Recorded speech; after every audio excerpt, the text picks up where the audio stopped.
Hello everybody, just wanted to do a quick video today. This is a little unusual for this channel, but I just wanted to give a bit of a software tutorial on the topic of cleaning up pictures that you are getting out of like old manuals and things like that.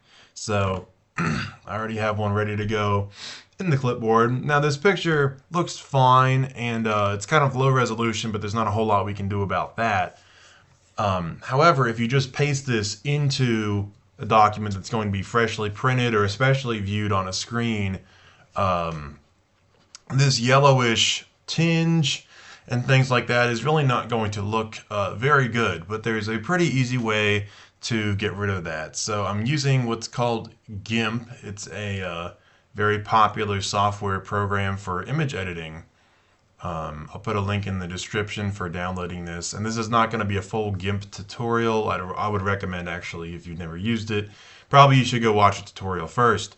But this one I'm just going to show you very specifically how to get rid of like this kind of tingy background and to adjust the photo that way. So what we're going to do is first go down here and do add a new layer and make sure it says fill with white.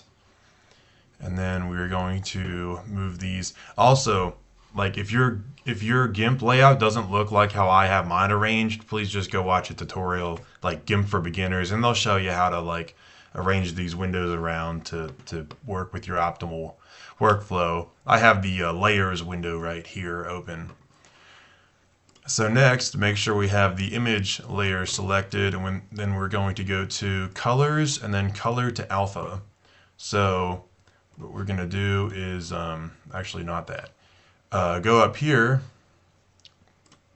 and eyedrop your background color and then copy this. Then go to colors, color to alpha, color, then paste it in right here. And this will, what it'll actually do is make that color transparent. And because we have this white background here, then it makes our background white. So we're going to do OK. Then, very important step, we have these two layers. You need to hit this button down at the bottom that says merge layers and merge them into one layer. Now, what we can do is go to colors and then levels.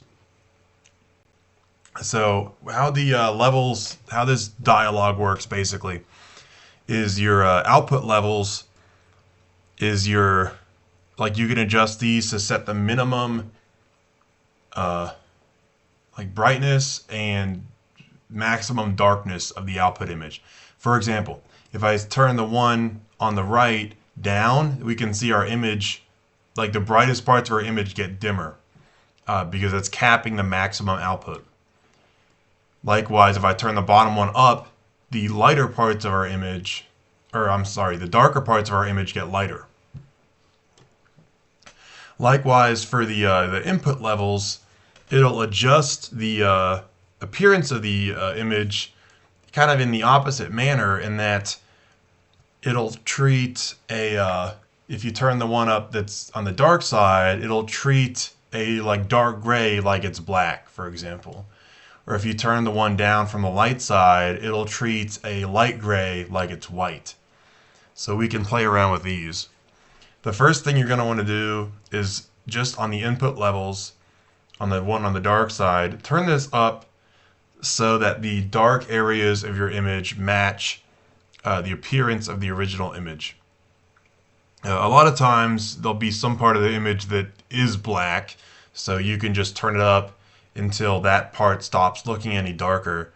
You can also use your eyedropper to see what the actual darkness is. If it's all zeros, then it's completely black.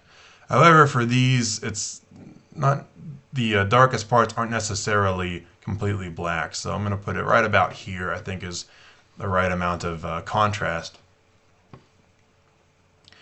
Then the other thing we can do is, there's a lot of, maybe it doesn't show up well on video, but there's a lot of image noise here. Let me zoom in. See how there's kind of a lot of image noise from the JPEG artifacting? So we already did the color to alpha, which canceled our background color. However, because of the image artifacting, that background color wasn't completely uniform. So probably the easiest way to get rid of that is just to tweak the high side of this slightly. So I'm going to zoom in again.